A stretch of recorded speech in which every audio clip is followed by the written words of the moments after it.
ननो प्रतिप्राणिवेदम हृदयानाम अनवस्थितत्वात् तदेपेक्षम अपि अंगुष्ठमात्रतः नोपपद्यत इत्यतः उत्तरमुच्यते मनुष्याधिकारत्वादिति। कहते प्रत्येक प्राणी का तो अपना अपना अलग अलग शरीर है, हाथ है, उनकी अंगूठे का परिमाण जो होता है वो अलग अलग होता है। उदाहरण चींटी का है बिल्कुल छोटा सा सूक्ष्म, और हाथी का अंगूठा देखो इतना बड़ा होगा। कैसे आप अंगुष्ठ मात्र कह देते हो आत्मा को? कि प्रति प्राणी भेदम हृदयानाम, हृदयों का प्रत्येक प्राणी में भिन्न भिन्न अनुभव होगा। अनवस्थितत्वात्, कोई से निश्चित परिमाण तो है नहीं अंगुष्ठ का, एक सा परिमाण सभी जो है हृदयों का हो नहीं सकता है। इसलिए तद अपेक्ष में अंगुष्ठ मात्र तो नोपपतित है, इसलिए हृदयापेक्षित परमात्मा में अंगुष्ठ परिमाण कथन करना भी उचित नहीं होगा। इत्यतः उत्तरम उच्यते, इसके उत्तर में जवाब में कहते हैं मनुष्याधिकारत्वात्। शास्त्रम में अविशेष प्रवृत्तम अपि मनुष्यान एव अधिकरोति। यद्यपि वेदों ने की प्रवृत्ति जो हुई है, प्रकट जो हुआ है वेदों का, वह जो है मनुष्य मात्र के लिए नहीं हुआ, सर्वसामान्य है। चाहे पशु है, चाहे देवता है, चाहे राक्षस है, चाहे गंधर्व है, किन्नर है, चाहे कुछ भी है, सभी के लिए समस्त प्रकार की 84 लाख योनियां जो मानी गई इस ब्रह्मांड का अंतर्वर्ती, समस्त 84 लाख योनियों को उपदेश कर रहा है यह वेद। लेकिन यद्यपि शास्त्र अविशेष प्रवर्तन, अविशेष में सर्वसामान्य रूप में प्रवृत्त है, फिर भी अपि मनुष्यान एव अधिकरोति, मनुष्यों को ही अधिकृत कर कथन करता है। क्यों? इस विषय में आप हमसे क्या पूछे? जैमिनी जी को देखिए, मीमांसा दर्शन में उन्होंने अधिकार अध्याय माना, छठा अध्याय, अनेक सूत्रों के द्वारा सिद्ध किया है। उन सकल हेतुओं को संग्रह कर देते हैं भाष्यकार। शक्तत्वाद, अर्थित्वाद, अपरिदस्तत्वाद, उपनयनादि शास्त्राच्चैति वर्णितम एतत् अधिकार लक्षणे। अधिकार लक्षण में अधिकार अध्याय, लक्षण वहां मीमांसा में अध्याय को कहते हैं। अधिकार लक्षण में अधिकार अध्याय, छठा अध्याय में यह बात कह दिया गया है, सिद्ध कर दिया। शक्तत्वाद, सबसे पहला हेतु है वहां शक्तत्वाद, समर्थ मनुष्य विशेष रूपेण वेदों को पढ़ने में और तद्विध कर्म और आदियों का अनुष्ठान करने में समर्थ होता है। और दूसरी बात अर्थित्वाद, इसके अंदर कामना है, बहुत चाहते, बाकियों में भी कामनाएं हैं, लेकिन वो कामनाएं इस तरह की नहीं हो सकती जिस प्रकार मनुष्य के अंदर होता है। मनुष्य को स्वर्ग की कामना होती है, मोक्ष की कामना कर सकता है, और पशुवादी के अंदर जो कामना होते हैं बस उनको घास मिल गया, 2 टाइम ढंगा बस हो गया, बढ़िया है, काम खत्म। उनकी कामना भूख प्यास रोटी कपड़ा मकान में ही रह गया। इसे कहा जाता है जो मनुष्य रोटी कपड़ा मकान के पीछे पड़ा है उसको क्या आ गया? मनुष्य पशु है, वो तो पशु है जो केवल रोटी कपड़ा मकान चाहिए तो कुछ चाहता ही नहीं, तो वो तो पशु कोटि में आ गया। तो इसलिए क्योंकि वो मनुष्य में क्या है? अर्थित्व, माने इच्छा पूर्वक धर्म अर्थ काम मोक्ष चतुर्थ पुरुषार्थ का अर्थित्व उसके अंदर है। और हेतु दे रहे हैं अपरियुदस्तत्वात्, इनका निषेध भी नहीं है, इनका निषेध भी नहीं है।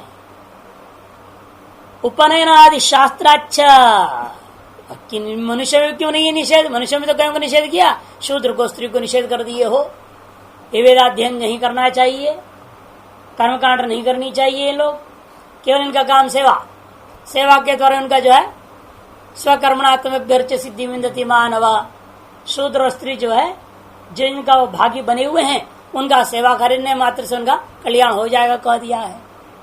और जिन लोगों को इस प्रकार के वेद को श्रवण आदि करने का अधिकार नहीं, अनुष्ठान आदि करने का अधिकार नहीं है, ऐसे शूद्र स्त्री तद अतिरिक्त लंगड़े लूले काणे अंधे बंगे ये सब है ना, ये भी सब तो अनिधिकारी हैं। तो ये सारे को उन्होंने क्या किया? कर्मकांडियों ने कहा इन लोगों के लिए तो पुराण आदि बना है, पुराण जो बना है इन लोगों के लिए, देवी भागवत से प्रमाण भी है, देव साफ लिखा हुआ है बात कि इन्हीं लोगों के लिए पुराणों को बनाया गया था। ब्राह्मण क्षेत्र वैश्यों के लिए जरूरत नहीं है पुराणों की, और सीधा वेद पढ़ेगा, सीधा उपनिषद सुनेगा, सीधा पढ़े काम करेगा। लेकिन ब्राह्मण क्षेत्र वैश्य का अधिकार जो कहा गया है वो कर्म के लिए, इन वेदांत के अधिकार है या नहीं? शूद्रों को, स्त्रियों को है? नहीं है। क्यों नहीं है? वेदांत के अधिकारित्व का लक्षण उपनयन आदि है ही नहीं। उपनयन जरूरत नहीं, वेद पढ़ा हुआ जरूरी नहीं है। वेदांत श्रवण करने के लिए अधीत वेद होना कोई जरूरी नहीं है। अब कितने अधीत वेद है यहाँ बताइए? आप सब वेदांत पढ़ रहे कि नहीं पढ़ रहे? किसको अपने शाखा का नाम तक पता नहीं। पूछा जाए सबसे, बोलो अपनी शाखा का नाम क्या है, सूत्र का क्या नाम है, आप कौन से सूत्र ग्रंथ के हो? किसको पता नहीं। सूत्र क्या होता है बोलेगा है? पाणिनि सूत्र तो जानता हूँ, लघु सिद्धांत कौमुदी, और कोई सूत्र ग्रंथ तो जानते हैं ही नहीं। कौन से प्रवर हो और फंस जाएगा गाड़ी। प्रवर क्या होता है? हम तो वरदान जानते, वर, ये प्रवर क्या हो गया है? तो समझ ही नहीं पाएंगे। कितने लोग हैं जो अपना वेद को जान रहे हैं, शाखा को जान रहे हैं, प्रवर को जान रहे हैं, ऋषि को जानते हैं, अपनी सारी चीज को जान करके, सब वेदों को श्रवण करके बाद वेदांत पढ़ते हुए कितने मिलेंगे? कितने मिलेंगे आपको? मुश्किल से 150, 100 से ज्यादा तो होंगे नहीं। कि जितने भी शाखावार जानकर पढ़ भी रहे ना, वो कर्मकांड में फंस जाते हैं। बस वेद रट लिया, वेद कर्मकांड में लग गए, वो तो वेदांत में आते ही नहीं। वेदांत तक आने वाले ऐसे ब्राह्मण क्षेत्र वैश्य में कितने मिलेगा? क्षेत्र वैश्य तो मिलेगा ही नहीं। ब्राह्मण में कुछ मिल जाएंगे जो कि अपना शाखा जानते, सब कुछ जानते हो। वो क्षेत्रीय हमने तो देखा नहीं जो कहता है कि मैं सब जानता हूँ, मैं अपनी शाखा जानता हूँ, मैं अपनी जो है सूत्र को जानता हूँ, प्रवर को जानता हूँ, सबको सब जानने वाला। गोत्र भी नहीं जानते बहुत, तो बाकी तो जाना छोड़ो, मोटी मोटी बात है, गोत्र तो वो भी नहीं जानते बहुत ही। फिर भी सब वेदांत पढ़ रहे हैं और श्रोत्र परमेश बोर्ड भी लगा रहे हैं सब। तो इसीलिए वेदांत अधिकार बात नहीं कह रहा हूं, कर्माधिकार जो जैमिनी सूत्र के आधार पर बात चल रही है उसको आधार बनाकर फिर अपने सिद्धांत लाएंगे भाष्यकार। ये इतना ही से तात्पर्य जैमिनी सूत्र के, हाँ मनुष्यों के लिए विशेष रूपेण अधिकार प्राप्त हो जाता है वेद में, क्योंकि इसके अंदर शक्तत्व है, अर्थित्व है, वो अप्रयुदस्त भी है और संभावना है। अप्रयुदस्त क्यों है? क्योंकि संभावना है इसके अंदर है अर्थित्व का। देवालयों में भी क्या है, वो भोग भूमि में पड़ गए, वो कर्मादि करने के लिए उनकी इच्छाएं नहीं होती। प्राप्त हो गया ना स्वर्ग, अब क्यों करेंगे? वो स्वर्ग ही ज्यादा ज्यादा कर्म क्या में देगा आपको? स्वर्ग देगा। वो तो उनको मिल चुका, फिर क्यों करेगा वो कर्म? करेगा ही नहीं। तो इसलिए कर्माधिकार को लेकर विचार करते हैं, तो ये सब हेतु दे रहा है। और इसी के अंदर हम क्या करेंगे, आते वेदांत में भी ये हेतु बनी जाएंगे। इससे अतिरिक्त और भी हेतु है।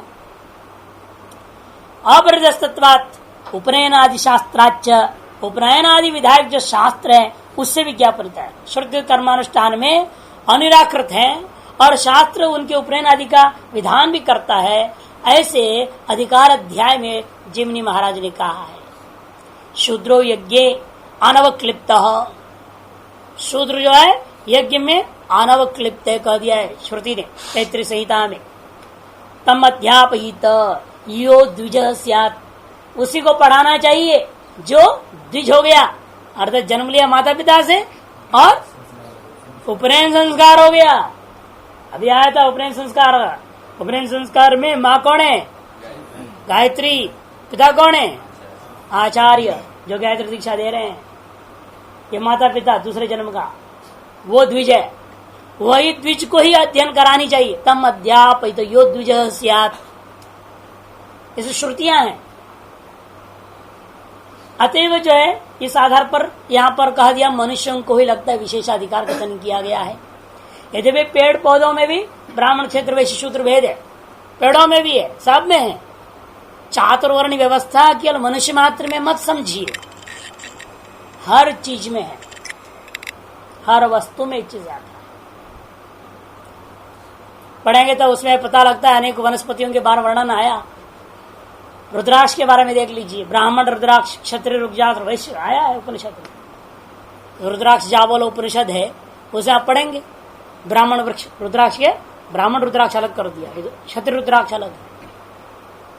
इसी प्रकार से एक अच्छे संत थे, अभी भी होंगे, गिरिशानंद जी महाराज, महामलेश्वर थे। पेड़ों से बात करते थे, पेड़ से पूछते थे आपका गुण क्या है, आपका दोष क्या है, आप किस काम में आते हैं, वार्तालाप करते थे। और पेड़ बताते मैं ब्राह्मण हूं। अरे आप ब्राह्मण कैसे? कहते नहीं, हम हमारे जो आम पेड़ है, जैसे आम पेड़ों में जाति है, वो कहते हम ब्राह्मण जाति के, ब्राह्मण जाति का आम है, क्षत्रिय जाति का आम है। आप कौन सी जाति का खाए हैं आप जानिए, जानते ही नहीं, आप तो कुछ भी खा लेते हैं। शूद्र जाति का हम ज्यादा खा रहे होंगे, क्या पता, दिमाग भी शूद्र जैसा हो रहा है। कि ये सब चीज पहचान नहीं रह गई, वो अलग चीज है। लेकिन व्यवस्था तो चातुर्वर्ण मया सृष्टम, सारा संसार जो सृष्टि है चातुर्वर्ण वही पूर्वक सृष्टि हुआ है। लेकिन कहा किसको महत्व देना है, वो अलग चीज है। वेदांत में इन चीजों को महत्व देना या नहीं, वो एक अलग बात है। कर्म के लिए तो बिल्कुल आवश्यक है। क्योंकि आया ब्राह्मणों वसंते ब्राह्मणों अग्नि आददीत, और ग्रीष्म में राजन्य शरदी वैश्य, वहां निश्चित है आपका ब्राह्मण होंगे तभी आप अग्नि आदान कर सकेंगे वसंत ऋतु में, नहीं तो नहीं कर सकते। क्षत्रिय हैं तो फिर कीजिए आप ग्रीष्म ऋतु में, वैश्य है तो फिर शरद ऋतु में। वहां तो वर्णों के बिना काम चलेगा ही नहीं, कुछ कर्मकांड। और यहां तो आप आए किस लिए हैं? वेदांत में वर्णातीत होने आए हैं, आश्रमातीत होने आए हैं, अपने स्वरूप में स्थित होने आए हैं। तो यहाँ कहा को सब चीजें लफड़ा में पड़ना है, वो सबको किनारे रख के आना है। यहाँ जब विवेक और वैराग्य हो जाता है, वो क्या करता है, सब कर्मों को त्याग रहने, सकाम पूर्वक कर्म करना है तो जरूरत है, निष्काम पूर्वक कर्म करने के लिए आवश्यक नहीं है। और उसके बाद आप और आगे बढ़ करके यहाँ आए हैं विवेक पूर्वक, नित्यानित विवेक आदि करते हुए रक्त होकर के। तो इसलिए यहाँ के लिए वो चीजें जरूरत नहीं है। भले बोलेंगे स्वयं भाष्यकार देखिए, मनुष्याणांच नियत परिमाण काया, अतः निश्चय हो गया मनुष्यों में ही अधिकार विशेष है। और मनुष्यों का काय जो है, कोई 3 फुट कोई 7 फुट, कहते नहीं, उसके अपने हाथ से 3.5 का ही है वो। इसे नियत परिमाण काय, नियत परिमाण वाला शरीर है। बाहर से देखने कोई 3 फुट का होगा, कोई 7 फुट का भले होगा, लेकिन उसके अपने हाथ से नाप के देखा जाए वो 3.5 हाथ का ही होगा, उसे 1 अंगुल ज्यादा भी नहीं होगा। इसलिए कहते नियत परिमाण काय है मनुष्यों का। औचित्य नियत परिमाणम एवं ऐसा अंगुष्ठ मात्र हृदय, औचित्यता के दृष्टिकोण से युक्तियुक्तता के आधार पर भी ऐसा मनुष्याणाम अंगुष्ठ मात्र हृदय नियत परिमाणम एवं, जिनका जैसा जो अंगुष्ठ है उसके अनुरूप प्रमाण वाला हृदय मानना, नियत परिमाण हृदय मानना उचित ही है। अतो मनुष्याधिकारत्वात् शास्त्रस्य मनुष्य हृदय अवस्थान अपेक्षम अंगुष्ठ मात्र उपपन्नम परमात्मना। इसलिए मनुष्याधिकार का शास्त्र के अंदर मनुष्याधिकार को देखते हुए मनुष्य के हृदय अवस्थान की अपेक्षा, मनुष्य का जो हृदय रूपी अधिष्ठान उपासना के लिए अथवा अनुभूति के लिए हृदय रूपी अवस्थान को लेकर के परमात्मा में भी अंगुष्ठ परिमाण जो कथन किया, उपाधि की कथन उपपन्न ही है, युक्त युक्त ही है। यद्यपि उक्तम परिमाणोपदेशात् स्मृतेश्च संसारी एव अयम अंगुष्ठ मात्र प्रतीतवीति। और जो पूर्व पक्ष ने कहा था परिमाण को उपदेश हुआ यहाँ पर अंगुष्ठ परिमाण, और स्मृति कौन सी? महाभारत, जो सत्यवान की कथा में दिया था ना श्लोक महाभारत का, कि यमराज जी ने गले जो डाल दिया रस्सी, है ना, और पास लगा करके खींच लिया, और पास से कहीं परमात्मा फंसेगा क्या? ब्रह्म को कहीं पास लगा सकता है कोई? और जो खींच सकता है क्या कोई? नहीं। उससे निश्चित होता है यहाँ परमात्मा नहीं हो सकता अंगुष्ठ मात्र परिमाण वाला। वो ऐसा कोई तत्व है जो खींचा जाए और पास फंसाया जाए, ऐसी तत्व लेनी पड़ेगी। ऐसा तो कौन होगा? वो जीव ही होगा, ब्रह्म नहीं हो सकता, ऐसे पूर्व पक्ष ने कह दिया था। उसको उठा यद्यपि उत्तम तत्प्रति उच्चते, उसके भी जवाब दे रहे हैं। स आत्मा तत्वमसि इत्यादिवत संसारिण एव सतो अंगुष्ठ मात्र से ब्रह्मत्वम इदम उपदिशत इति। स आत्मा तत्वमसि, जैसे वहां पर कह दिया आत्मा जो जीवात्मा है, स्वयं जीवात्मा तत्वमसि, वह जीवात्मा तुम अपने आप को मानते वो तुम ही हो, वही हो, ऐसे कह दिया।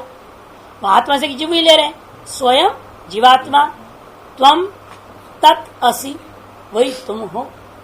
ये जब कहेंगे वहां पर क्या जी संसारी को ही क्या कह दिया, ब्रह्म कह दिया, वो भी निरुपाधिक दृष्टिया कहते हैं। तद्वत यहां पर भी कहना है, जैसे वहां इत्यादि वत, उसी और यहां पर भी संसार न एव सतो, संसारी होते हुए भी अंगुष्ट मात्र से ब्रह्मत्वमिदम उपदिश्यत, अंगुष्ट मात्र का हो यहाँ ब्रह्म रूपेण उपदेश किया गया है। तत्प्रत्यय कहते हैं, कहते ऐसे कैसे उपदेश कर देंगे आप ब्रह्म को, कहीं तो निर्गुण निराकार कह देते हो, कहीं तो परिमाण वाला बता देते हो। कहते भाई देखो वेदांत की प्रवृत्ति समझो कैसे हुई है। दो प्रकार से वेदांत प्रवृत्ति होती है, विरूपा ही वेदांत वाक्यानाम प्रवृत्ति, वेदांत वाक्यों की प्रवृत्ति जो है दो रूप से हो रहा है, एक रूप से नहीं। दो रूप से कैसे, क्वचित परमात्म स्वरूप निरूपण परा, कुछ तो वेदांत वाक्य ऐसे हैं जो सीधे निर्गुण निराकार रूपी परमात्मा का ही स्वरूप कथन करने वाले वाक्य। क्वचित विज्ञानात्मन परमात्म एकत्व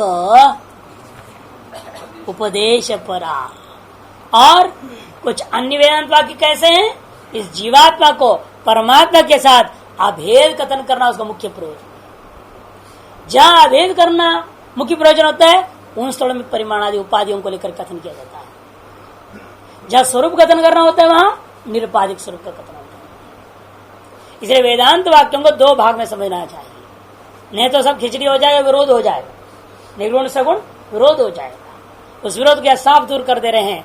देखो जब समझना है शास्त्र को दो भागों में बांट कर वेदांत को समझो, प्रकरणों को बांट देना, निर्गुण प्रकरण अलग कर दो और सगुण प्रकरण अलग कर दो। निर्गुण प्रकरण में भी उपासना प्रकरण अलग, शुद्ध स्वरूप परक अलग, सगुण में भी इसी प्रकार से उपासना परक अलग, शुद्ध जो है जीव ब्रह्म ऐक्यत्व कथन करने वाले स्वरूप परक अलग करना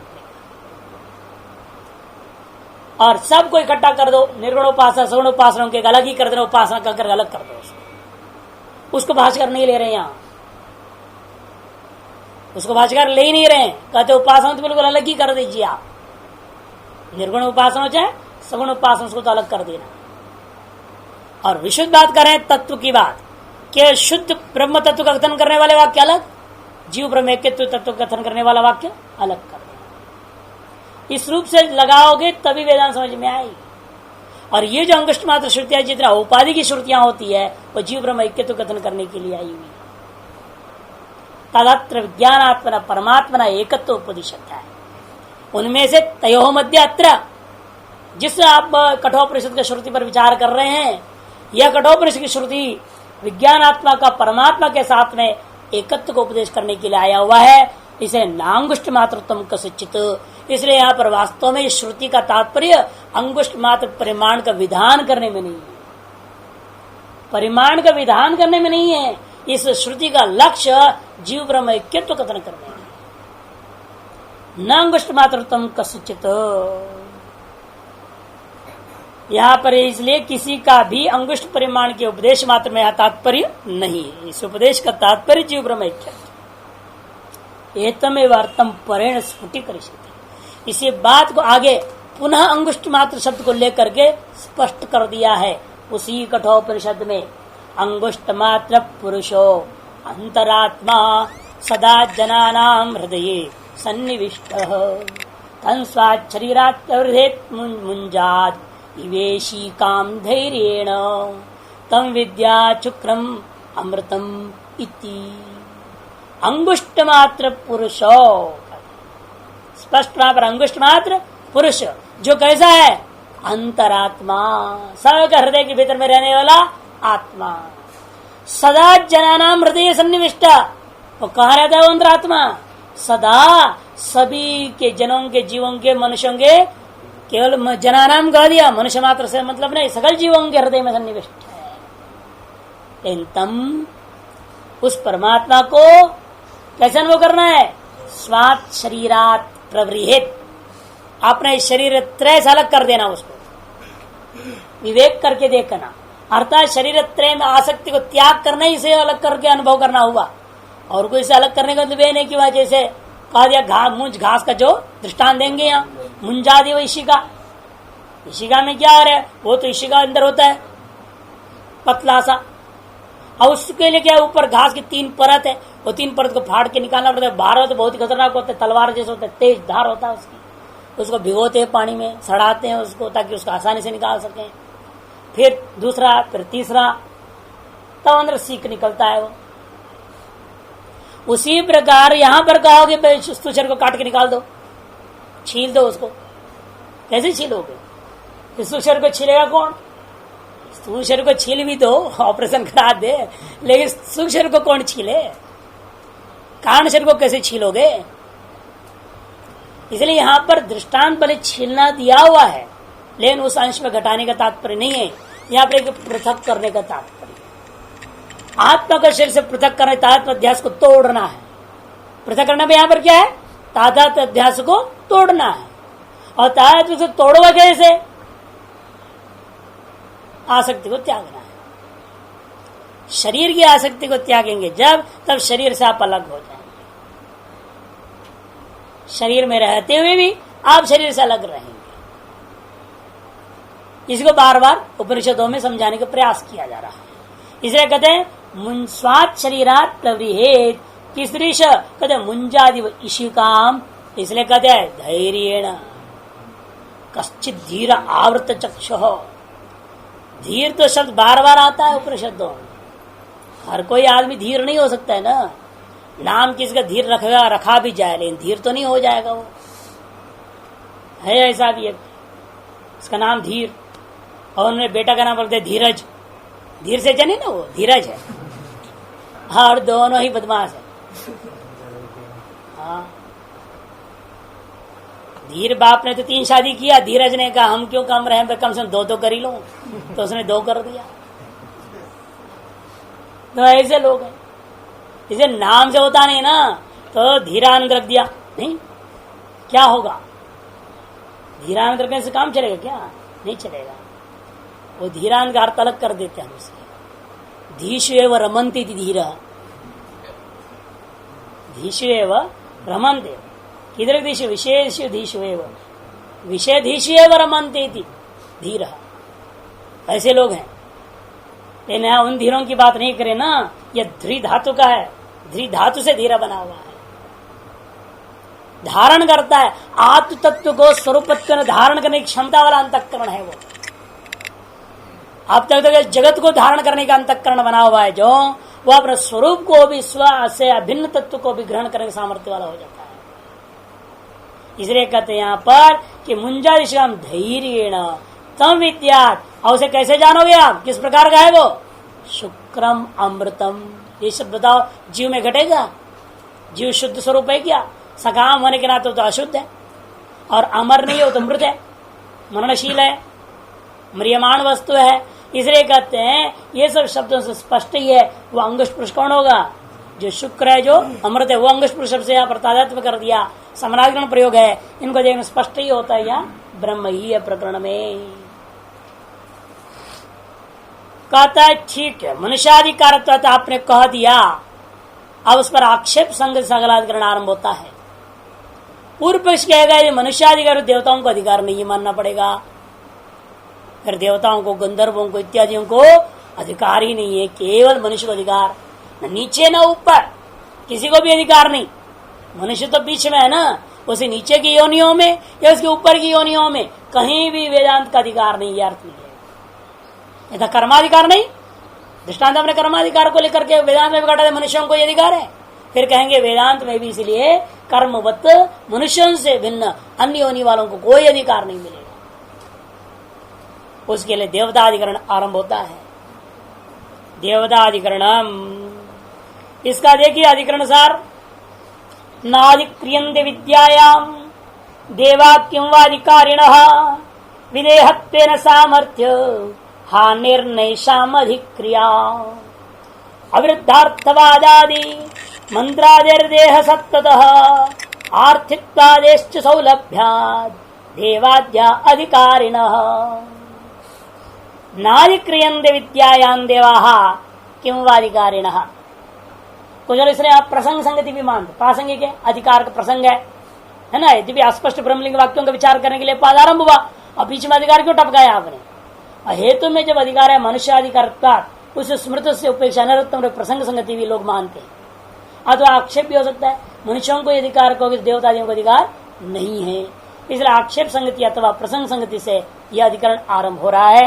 कहते हैं कि भाई नाधिक्रियन्ते विद्यायाम, विद्या मैंने वेदांत विद्यायाम, वेदांत विद्या में जो है देवाहा नाधिक्रियन्ते किं वा अधिकारिणा, ये संशय, अधिकार है उन्हें या नहीं। पूर्व पक्ष कहेगा नहीं है, क्यों। कहते हैं विदेहत्वेन, उनको शरीर ही नहीं है तो कैसे करेगा, पढ़ेगा कैसे। आप यहाँ आ रहे हैं, मन से आकर के पढ़ लीजिए ना, घर में बैठे बैठे। ये सोच लीजिए हम मन से दर्शनाश्रम पहुंच गए, वहां पर हम हॉल में बैठे हुए हैं, स्वामी जी पढ़ा रहे, मैं सुन रहा हूँ, और अपने पंक्ति पुस्तक सामने पंक्ति पढ़ते रहना, कमरे में बैठे बैठे। हो सकता है क्या। तो फिर वो देवता लोग कैसे कर लेंगे बिना शरीर का। उनको भी तो किसी आचार्य के पास जाना पड़ेगा, सशरीर होकर जाना पड़ेगा, और सशरीर होते नहीं है, न हो सकते हैं, अतएव जो है वो अधिकारी नहीं है। ये पूर्व पक्ष अपना बात है। सामर्थ्य हानि है, विदेहत्व ना सामर्थ्य में हानि हो गई, अतएव नहीं कर सकते। नहीं शाम अधिक्रिया, ये शाम मन देवानाम न अधिकार इत्यर्थ। अविरुद्धार्थवादादि मंत्रादिर्देह सत्वतः अविरुद्धा, एक तो बात सबसे पहले विरोध नहीं है। यादृश अधिकारित्व वेदांत के लिए मनुष्य में मान रहे, तादृश अधिकारित्व देवताओं में भी संभव है कि विवेक वैराग्य षट संपत्ति मोक्षता, एक चीज है ना वेदांत अधिकारी। इसमें कहीं नहीं आया कि ब्राह्मण क्षेत्र में शूद्र होना जरूरी है वेदांत सुनने के लिए, कहीं नहीं आया। विवेक चाहिएगा, वैराग्य चाहिए, षट संपत्ति होना चाहिए, मुक्षुता चाहिए। ये चीज तो उनमें भी तो हो सकता है ना, किनमें, देवताओं में भी, उनमें विवेक जग सकता है। ये नहीं कि भोग में लिप्त है तो भोग में ही डूबे रह जाएंगे, ये तो है नहीं, उनके अंदर भी विवेक हो सकता है। और बल्कि आपने कहा भी श्रोत्र से अकामात से उत्तरोत्तर आनंद मीमांसा में आप ये बता रहे हैं कि वो और मनुष्य की अपेक्षा से कम कामना वाला है, ज्यादा ज्ञान वाला है। तो ज्यादा ज्ञान है, कम कामना है, तो विवेक जल्दी नहीं जगेगा उसको, आपसे जल्दी विवेक जग सकता है वहां, इसलिए उसको अधिकारित्व आसानी से प्राप्त हो सकता है। इतने नहीं, अर्थवाद भी अनेकों अर्थवादों में आया है कि देवता लोग जो ने ये शरीर धारण किया, लड़ाई लड़े, शरीर धारण का अनेकों प्रसंग आता है। इसे ये नहीं कहना वो शरीर धारण नहीं कर सकते, हम मर्जी है उनकी, संकल्प करके जब जाता पता खड़ा कर लेते शरीर। जैसे योगी 10 शरीर बना लेता है सिद्ध पुरुष, तो देवता नहीं कर सकता है, उसका सिद्धियां नहीं क्या। अरे मनुष्य ऐश्वर्य की अपेक्षा से, योगियों की भी ऐश्वर्य की अपेक्षा से ज्यादा ऐश्वर्य देवताओं के पास है, इसलिए तो अनायास ही शरीरों को बना लेंगे। जरूरत पड़ेगा वेदांत सुनने की तो शरीर बना लेंगे। इतने नहीं, मंत्रादय है, मंत्रादय में स्पष्ट है। इंद्र गया, ब्रह्मचर्य वास किया, झाड़ू पोछा लगाई, वहां बड़ी सेवा करी गुरु की, तो कैसे किया, बिना शरीर का कर दिया क्या, ऐसा शरीर होकर गया है, ऐसा प्रमाण। भैया भी पितरम वरुणम भृगु पितरम वरुणम उपससारा, वरुण देवता के पास चला गया, मैंने वो देवता उपदेश भी दे रहा है, क्या बिना शरीर का दे रहा है। इसलिए वहां सामर्थ्य है, मानना ही पड़ेगा। देह सत्वतः, देह का विद्यमानता माननी पड़ेगी, उनके पास भी देह प्राप्त है। भले देह प्राप्त है लेकिन भोग ही भोग करते रहेंगे देह से भी, भोगने के लिए तो स्वर्ग में गए हुए हैं। कहते नहीं, अर्थित्वादिश्च, उनमें भी अर्थित्वादि हो सकती है। और विरोचन तक भी चला गया असुर भी, प्रजापति के पास वेदांत उपदेश पाने के लिए। देवताओं का तो कहना है क्या, कैमुतिक अलग हो जाता है। जब राक्षस भी वेदांत पढ़ने चल सकते हैं तो देवताओं को तो कहना है क्या, आसान है, निश्चित रूप में हो जाएंगे, उनको विद्या का अधिकार है। सौलभ्याद्यवाध्याधिकारिण, और सुलभ भी है उनकी। हम लोगों के लिए वेदांत दुर्लभ है, हम लोगों के लिए वेदांत दुर्लभ हो सकता है, भले उन लोगों के लिए तो सुलभ है। क्योंकि इच्छा पर जहां जहां जा सकता है ना, किसी भी लोक में चले जाएंगे कहीं भी। अब यहां भी आप बैठ के सुन रहे हो, क्या मालूम आपको क्या पता चलेगा? पता नहीं किसके खोपड़ी पर सवार भी हो गया, कोई देवता ही आ रहा है। आप सोच रहे मैं आ रहा हूं, शंकर आ रहा है। अरे शंकर थोड़ी आ रहा है, कोई और आ रहा होगा, कोई देवता आ रहा होगा। अब आप सोच रहे मैं पढ़ रहा हूं, पढ़ हो रहा है। ये भी हो सकता है भूतावेश न्याय। भूतावेश न्याय से कोई देवता आवेश करके आया और पढ़ रहा होगा ना, कुछ भी संभव है। इसीलिए कहते कि सौलभ्यात् उनके अत्यंत सुलभ है, उनको बहुत आसानी से प्राप्त कर सकते हैं कि उनके पास सकल प्रकार का ईश्वरी है। अधिकारण देवाद्य सौलभ्यात् देवाद्या, किसी देवता ही नहीं, गंधर्व साहब देवाद्या सर्वे देवता जितने भी मनुष्य से ऊपर की उत्कृष्ट योनियां हैं, उन सकल योनियों को वेदांत पढ़ने का और पढ़ाने का पूरा अधिकार है। तदुपरि बादरायण संभवात, सूत्र आरंभ होता है देवताधिकरण का। तदुपरि अपि न केवल मनुष्य किंतु तदुपरि, तद आधा नहीं, क्योंकि आधा योनिया में अधिकार नहीं हो सकता है। उनके अंदर न विवेक हो सकता है, न ज्ञान हो सकता है, न कुछ भी, न ऐश्वर्य नहीं। जितना इसके पास इससे भी तो कम ही होगा ना। नीचे नीचे आनंद मीमांसा का तात्पर्य यही है भाई, यहां से ऊपर जैसा तारतम्य उसे नीचे ही अधोध भी तारतम्य है। नीचे घटते जाता है, ऊपर बढ़ते जाता है। ये जब मनुष्य के लिए ही दुर्लभ है, कठिन है या नहीं? तो इनसे नीचे वाले योनियों को तो कहां प्रश्न ही नहीं उठेगा। इसलिए वहां तो अधिकार है ही नहीं। इसलिए बादरायण ऋषि का कहना है तत्परी, मनुष्य और मनुष्य के ऊपर की योनियों में उनको भी अधिकार है। कहते हाँ, क्यों? संभवात, अर्थित जो चतुर्विध हेतु बताया आपने, वो चारों हेतु असंभव है। ये देखो वर्णों में भी हम लोग विचार करते हैं, आई वगैरह वर्ण है ना, इनका भी विचार है, इनका भी वर्ण व्यवस्था है। ब्राह्मण क्षेत्र वर्ण, इनके भी गोत्र है, इनकी भी जाति है, इनके ऋषि हैं। जब लोग पढ़ाते हैं विद्यार्थियों को, उन लोगों को लिखा भी देता था। तो वो सब जानना चाहिए, सभी में है ये चीजें। जितनी अधिक से अधिक इन चीजों को जान लेता है व्यक्ति, उतनी ही दृढ़ उपासना बन जाती है। तो समझ में आता है सृष्टि क्या है, सृष्टि का स्वरूप सम्यक ग्रहण हो जाता है। उसके अंदर तो विवेक होगा नहीं। शरीर के स्वरूप का विवेक ग्रहण करना जरूरी है। उसके अंदर शरीर से कैसे अलग हो जाओगे, इनको समझना अति आवश्यक है। लेकिन कहां लागू करनी है वो सोच समझ के लागू करना। सब जगह लागू कर दो तो गड़बड़ होगा। ये कहते संभवात, उनमें भी अर्थित्व संभव है, उनमें भी शक्तत्व संभव है, उनमें ये सब हेतु है। वहां पर भी देवता आदियों में कैसे? अंगुष्ठ मात्र श्रुति ही मनुष्य हृदयापेक्षा, अंगुष्ठ मात्र श्रुति जो है आपने कहा था मनुष्य हृदय की अपेक्षा से मनुष्याधिकारत्वात्, मनुष्याधिकारत्वात् शास्त्रस्य इत्युक्तम्, ये बात आपने कहा था।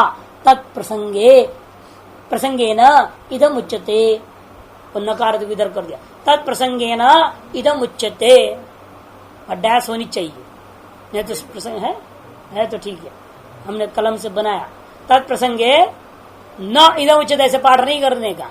तत्प्रसंगे न, अधिकार का जब बात उठी है तो प्रसंग संगति, भाष्यकार की सबसे लगता है सब प्रसंग संगति ही है। तत्प्रसंगे न इदम उच्यते बाढ़, कहते ठीक कहते होगा। मनुष्यान अधिकरोति शास्त्र, मनुष्यों को अधिकृत करके ही शास्त्रों की प्रवृत्ति हुई है, इसमें कोई संशय नहीं है।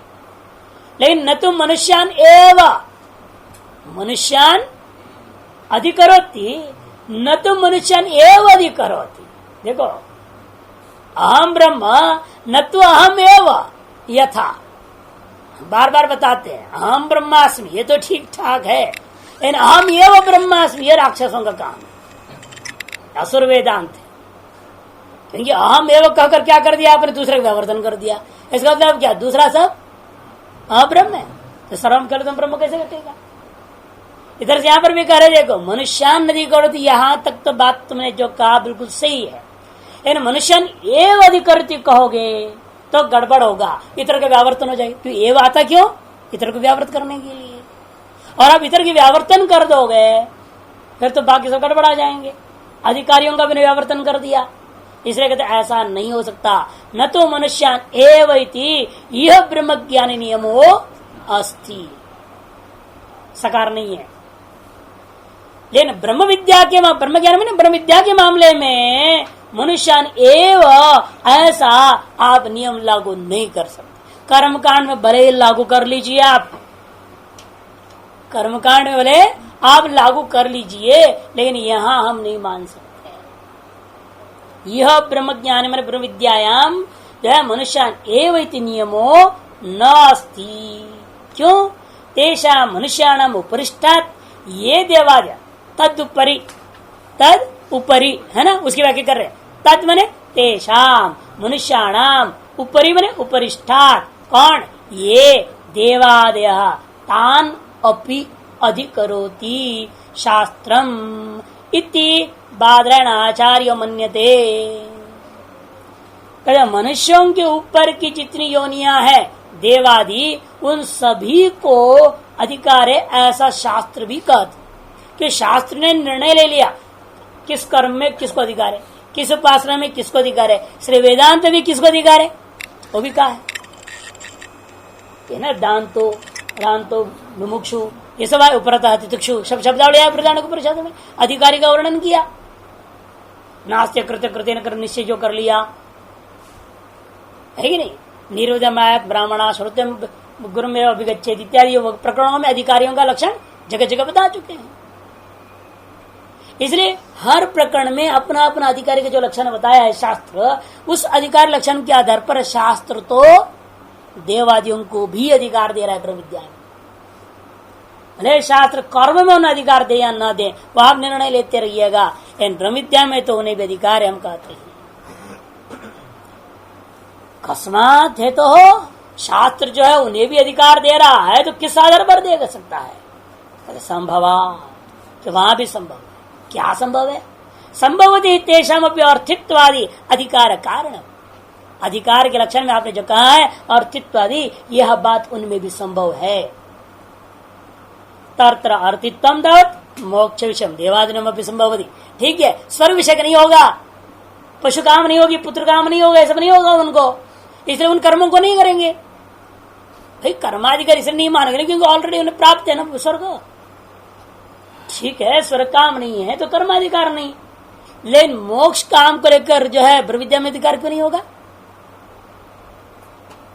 क्योंकि वो उनके अंदर विवेक हो सकता है, उन्हें भी मालूम है कि हम मोक्ष प्राप्त किए नहीं है, तो उनमें भी अर्थित्व आएगा, मोक्षार्थित्व आ जाएगा, तो भी ब्रह्म विद्या के अधिकारी हो जाएंगे। तथा अर्थित्व दावत मोक्ष विषय देवादिना पपि संभवति। विकार विषय उभूति अनित्यत्व आलोचनादि निमित्तम, क्योंकि यद्यपि वो लोग विभूतिमान तो हैं, रसावृत्ति सिद्धि उन्हें उपलब्ध है, लेकिन क्या करें, और वृद्धि सिद्धियों से उन्हें क्या मिल सकता है? उनका अधिकार किस पर चलेगा? विकार बोधा जगत पर ही चलता है। जिस दिन उन्हें महसूस हो जाता है, विवेक जग जाए कि ये जितनी भी हमारी विभूति है ये केवल विकार विषयों पर ही लागू होता है, मैं अपने ऊपर या अपने से बड़ों पर या स्वरूप को जानने में ये काम में आते नहीं है। ते समाधौ अंतराया सूत्र है। ये रिद्धि सिद्धियां खतरनाक है, समाधि में सब बाधक है। अंतराय माने बाधक है। ये जिस दिन देवताओं की दिमाग में आ जाए, वो सिद्धियों को विकार भोग में विषय भोग में छोड़ देंगे, प्रयोग नहीं करेंगे। सीधे मोक्षार्थित्व उनमें संभव है, क्योंकि विषय विकारभूता जो विषय हैं उन्हीं में ही उनकी विभूति है, विभूति का अधिकार है। और वो कैसा है? वो अनित्य है। विकार विषय विभूति अनित्यत्व आलोचन माने विचार, अनित्यत्व का विचार आदि निमित्तक मोक्ष विषय अर्थित्व देवादिन संभवति। तथा सामर्थ्यम अपि, सामर्थ्य भी है उनके पास, सामर्थ्य भी तेषाम संभवति, उनके सामर्थ्य भी हो सकती है। कैसे?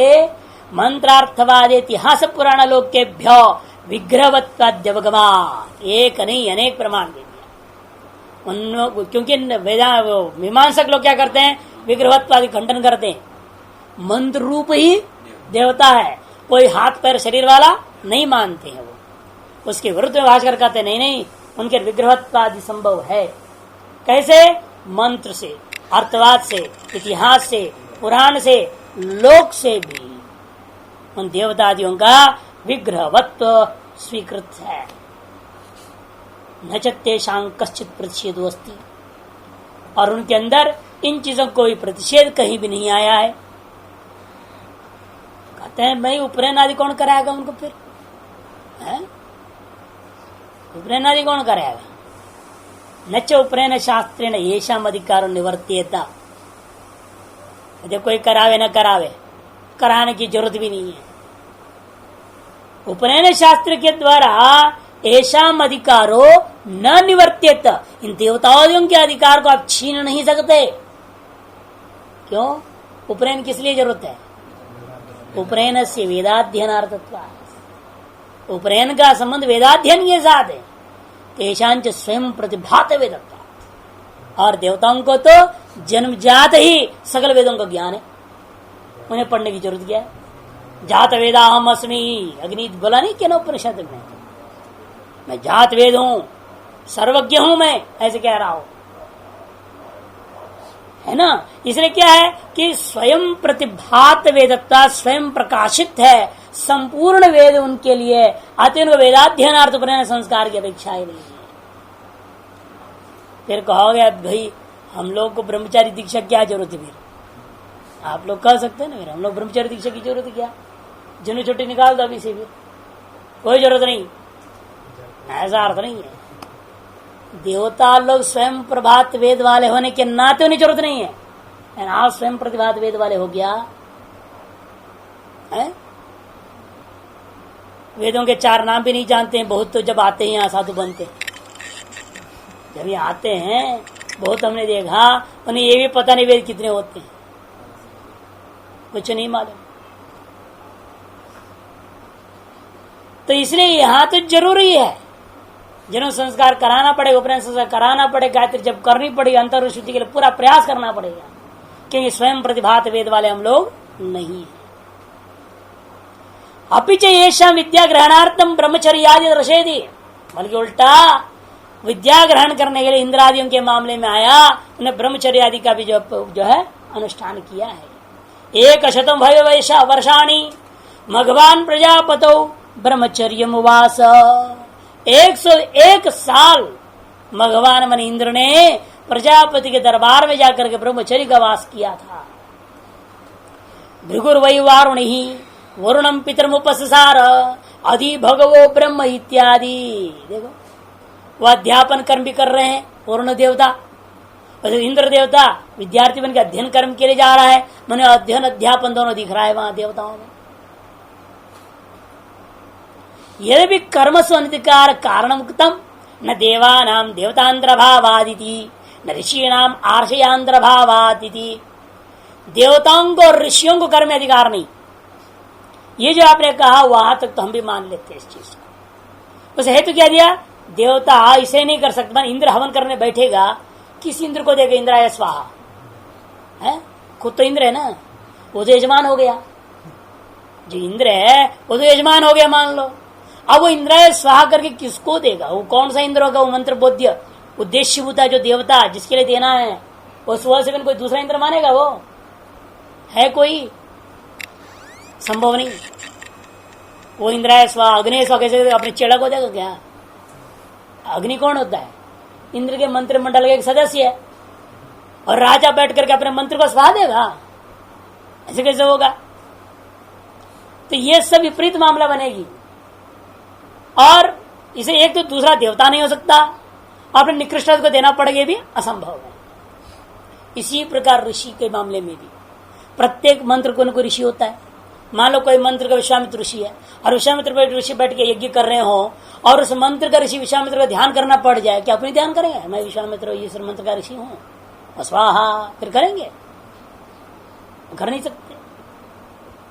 इसीलिए जिन मंत्रों का जो ऋषि कहे गए हैं वे ऋषि को उस मंत्र प्रयुक्त कर्म करने का अधिकार नहीं, जिन यज्ञों में जिस देवता संबंधी मंत्र प्रयोग होता है उसी देवता को उस कर्म में कोई अधिकार नहीं, क्योंकि देवतांतर आर्षांतर प्राप्त नहीं होगा जिनको उद्देश्य करके उन्हें देना पड़ जाए या जिसकी उद्देश्य करके ध्यान आदि करना पड़ जाए।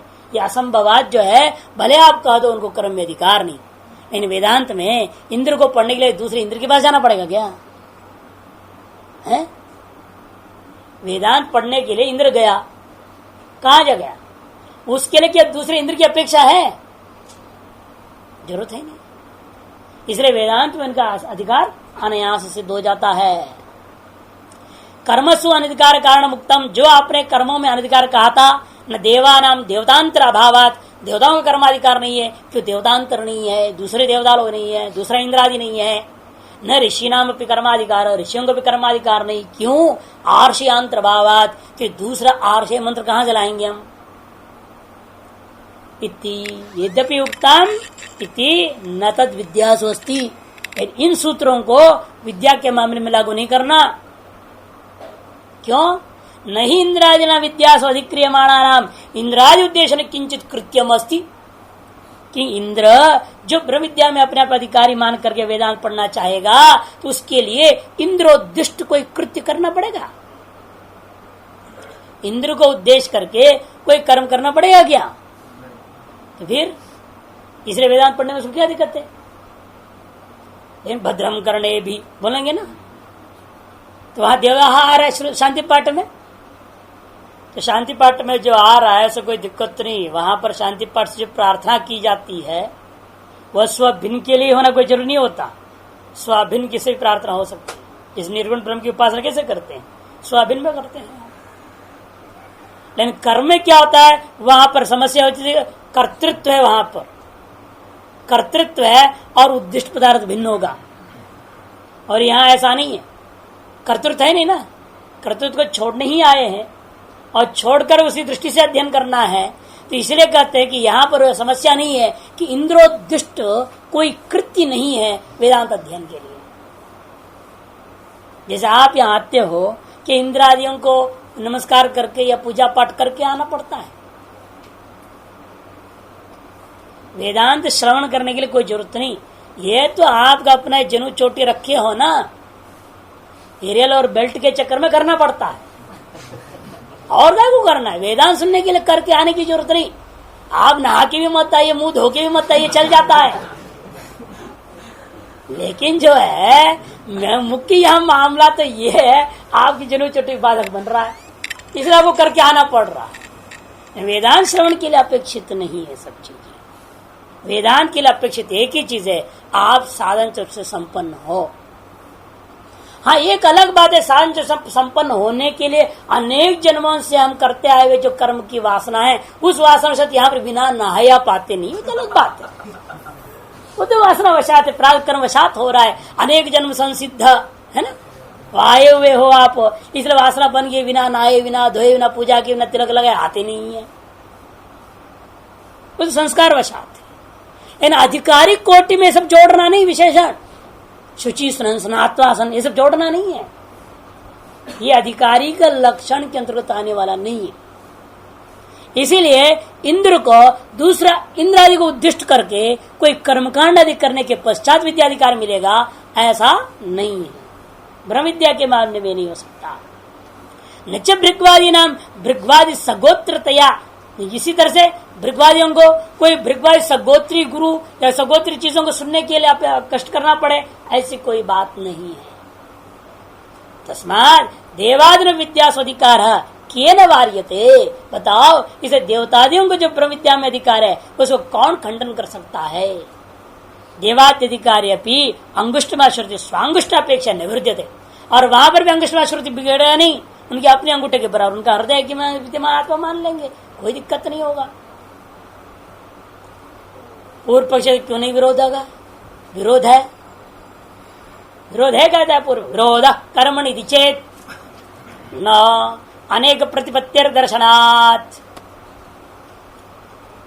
इंद्रादि देवताओं को यदि शरीर माना जाए तो कर्म में विरोध हो जाएगा। क्या विरोध होगा? एक शरीर वाला होगा ना, एक जगह बैठा होगा। अब इस देश के अंदर मान लो 100 जगहों में अलग अलग जगहों से स्वाहा स्वाह कर दिया जाए, वो इंद्र कैसे दौड़ेगा? ग्रहण करना है ना उसको, स्वाहा को तो स्वाहा करके दिया है, उसे स्वीकार करने उसको भागना पड़ेगा ना चाहती जगह। इधर तेजी से कैसे भागे दौड़ेगा वो? यदि शरीर ही वाला हो जाए इंद्र, फिर तो मुसीबत हो जाएगा, वो तो ग्रहण नहीं कर पाएगा। पूर्व पक्ष कहता है फिर सारा कर्मकांड चौपट हो जाएगा। जो राजा होगा, बढ़िया माल दे रहा होगा, फर्स्ट क्लास घी डाल रहा होगा, वहां जाएगा इंद्र लालच में। और जहां भैंस का घी डाला जा रहा हो हवन में, वहां कहां जाएगा? तो दुर्गंध नहीं लेगा वो, तो वहां जाएगा ही नहीं। जब कर्म सब गड़बड़ हो जाएंगे। पूर्व पक्ष बड़ा सुंदर बोल रहा है, लेकिन सिद्धांत कहते न अनेक प्रतिपत्ति दर्शनार्थ। अरे तो अनेक शरीर धारण कर सकते हैं। इतना ही नहीं, दूसरा अर्थ अनेक प्रतिपत्ति भी, एक ही अनेक की प्रतिपत्ति करता हुआ देखने को मिलता है। जैसे आप सब आएंगे, आप सब एक साथ बोले ओम नमो नारायण प्रणाम करेंगे, और हम सब एक बारी में ओम नमो नारायण कह दूंगा, बाकी तो सबको हो गया। अलग अलग करना पड़ेगा। अब इतनी जनता हाथ उठा के नेता को जय जयकार करते हैं, और नेता भी वहां खड़े एकदम स्टेज पे यूं कर देता हाथ उठा कर, बस सबको हो गया, सबने मान ले। देखो हमको देख बोल रहा है, सब मान लेते हैं। तो एक शरीर होते हुए भी देखो लाखों की संख्या का अभिवादन को स्वीकार कर रहा है कि नहीं कर रहा है?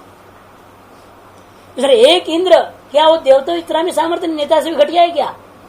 जब नेता इतने की अभिवादन स्वीकार कर सकता है, तो देवता इंद्र तो वो तो सभी का प्रणाम, सभी की आहुति, सभी का साफ स्तुति होती सब स्वीकार कर लेगा। क्यों नहीं हो सकता? इसलिए एक शरीर वाला होने पर भी संभव है।